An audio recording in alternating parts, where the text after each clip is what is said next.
Ashley Leek Bryant, and I'm an assistant professor at the University of North Carolina at Chapel Hill School of Nursing.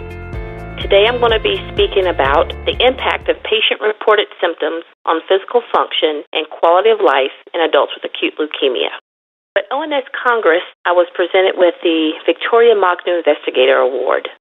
Dr. Mock was a pioneer in laying the groundwork for fatigue management interventions.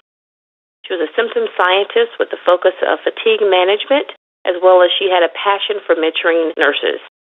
So my program of research has focused on adults with acute leukemia. As you can see in this slide, leukemia is the second most common blood cancer, with more than 62,000 people who will be diagnosed in 2017. On the right-hand side, you'll see that the 5-year survival rate has increased from 1960 to now into 2000. The rate has increased from 14% to 62% with a 5-year survival rate, but we know that there needs to be more work done in symptom management and treatment modality to increase the survival rate in this population. Fatigue is a common symptom among adults with acute leukemia. It is a persistent, distressing symptom. Oftentimes it leads to decreased functionality, social isolation, and poor quality of life. Systematic literature review led me to further investigate how we can assist adults with acute leukemia in management of fatigue during hospitalization. This slide here presents the work that has been done with the inpatient exercise studies in acute leukemia. As you can see, there have been 6 exercise studies in this population. The first being in 2008, which was a randomized controlled trial. And the very last study that was recently completed was by Ashley Leek Bryant and colleagues in 2017, which was also a randomized control trial. Bryant and colleagues named this trial the Exercise and Quality of Life in Adults with Acute Leukemia, also known as EQUAL. Of that study, they had 17 patients, and the intervention included aerobic and resistance training. It was conducted 4 times a week with 2 sessions during the day. And from that study, they found that patients had decreased fatigue, anxiety, depressive symptoms, decreased sleep disturbances, and their cognition improved, as well as their quality of life and function improved during the exercise intervention. Dr. Bryant also was interested in looking at and gaining insight into the intervention participants' overall view about the exercise intervention.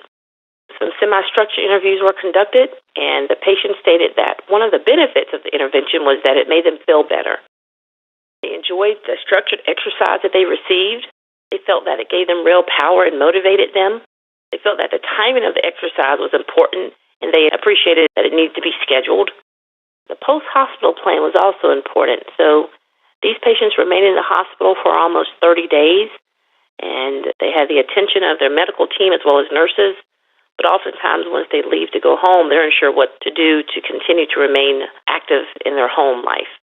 So we've had some participants say they were planning to go potentially to the gym as an alternative, but they felt that the gym was a way in which they would potentially try to avoid infection and mold. And then the other person said that social support was key to them. So future directions from this work, my goal is to continue to decrease symptoms and enhance functional ability and quality of life of adults being treated for acute leukemia. The Cancer Moonshot initiatives encourage us as researchers to continue to develop a database of symptoms and to track patient-reported outcomes.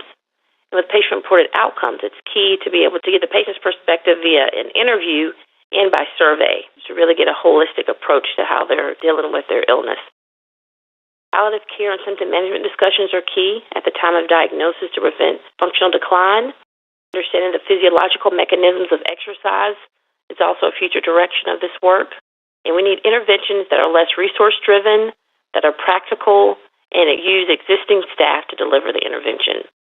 That concludes my presentation.